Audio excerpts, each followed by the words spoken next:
Well, we have quite a bit to talk about with the Surface Transportation Board. So let's just jump straight into this. Hope everybody's doing well. Congrats, everybody going to school. I'm paying attention to all that stuff. I know it's been a while. I've been busy fishing. There's no excuses. Um, but there's been a lot going on with the STB dropping the freaking smackdown on these class ones when it comes to supply chain crisis. It is a big deal. And Mr. Martin Oberman, right here, which is the man on the screen. He is the chairman of the Surface Transportation Board, STB. Was sworn in as a member of the board January 22nd, 2019, and he was designated to the chairman by Joe Biden on January 21st, 2021. And this guy right here, guys, I don't care where you stand on the political spectrum, this guy's giving it to him. But he's going to ask a question as to why what he believes is the root problem of what's going on right now with NS and not serving their customers. That's what this boils down to. So let's just take a listen and see what he has to say. Cindy, and it's my view exactly that although we're really here to talk about what do we do now, One thing. we've got When problems.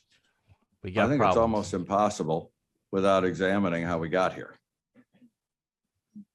In my view of how we got here is a little bit different from what the three of you said. I'm looking at your employment numbers, and I'm specifically looking at your T&E employees. In February of 2019,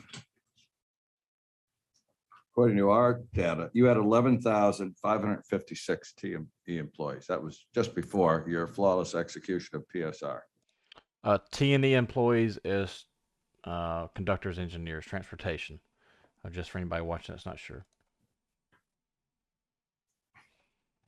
By March of 2020, which is just before the pandemic hit, you had dropped 3,126 people, or a 27% reduction. So from what I can tell, you were operating at a bare minimum of number of people to operate your flawless PSR plan.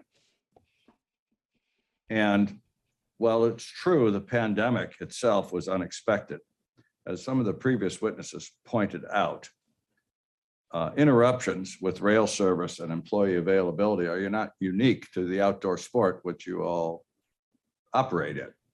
You have polar vortexes, you have forest fires, floods, hurricanes, all of these affect employee availability. So to drop from 11,000 to 8,000 roughly leaves you no cushion. When the pandemic hit,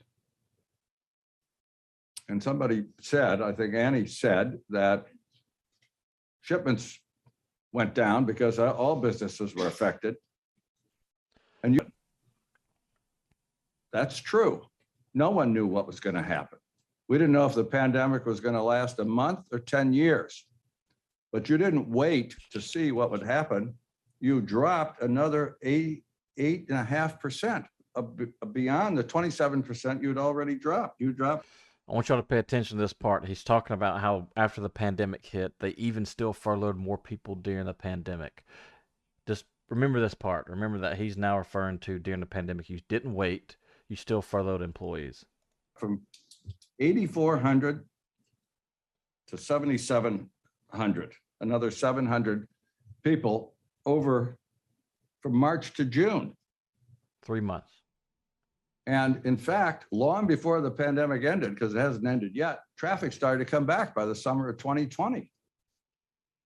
Now, I've never run a railroad, but it only took me 5 minutes of getting here to understand that it takes about 6 months, you say 3.5 months, to get somebody new into a locomotive or into a conductor's job. So when you drop 700 people in 3 months,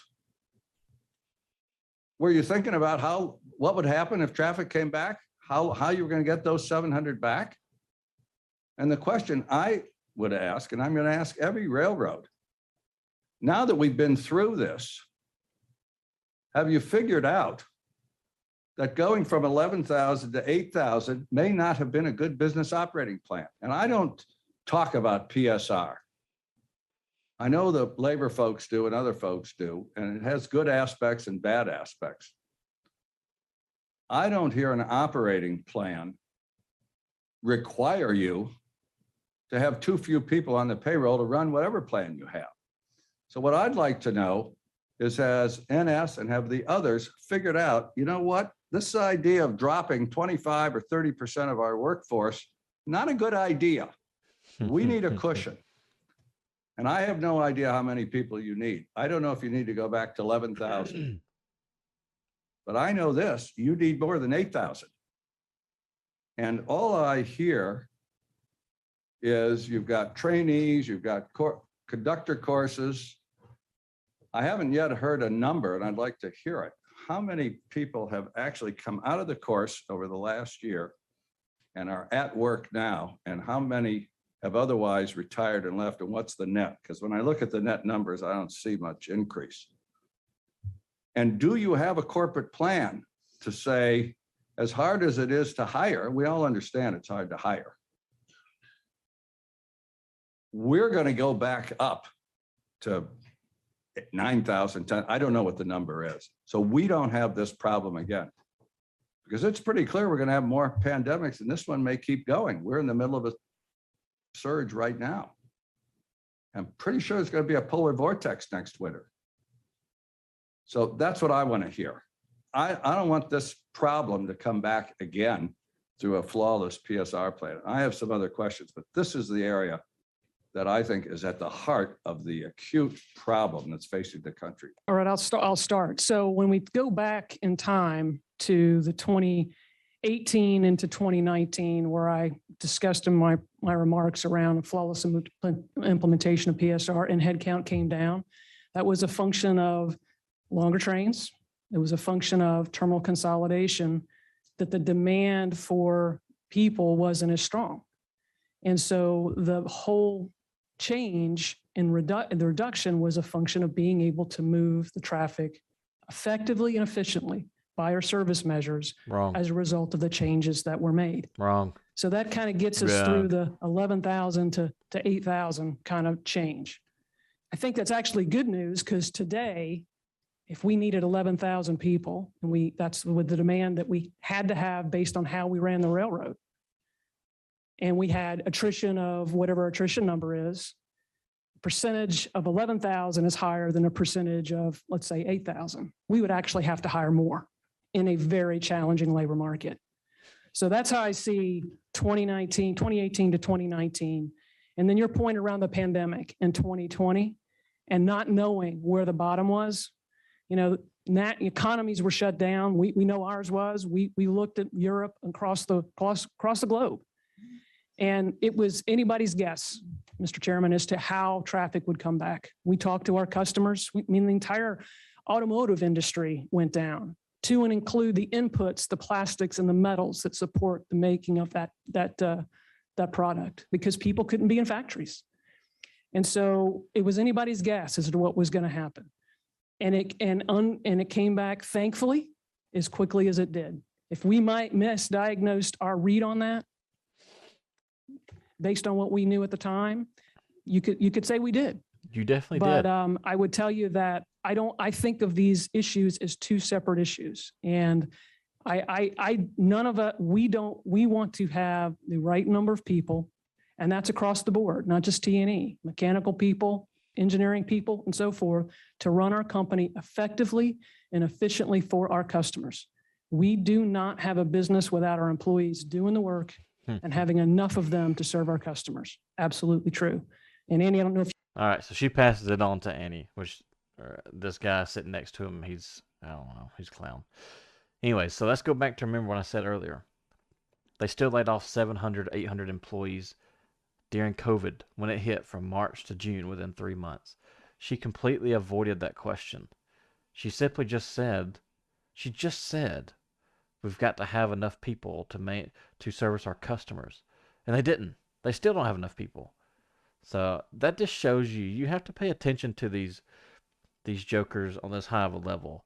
They're smart and they're slick, and they misdirect or avoid certain questions by saying certain things, and they beat around the bush, but they do it in a really good way that'll make you forget what the actual question was. And Mr. Oberman's one of the biggest questions he said was, "Why were you still dropping another 8% during COVID when you didn't know?"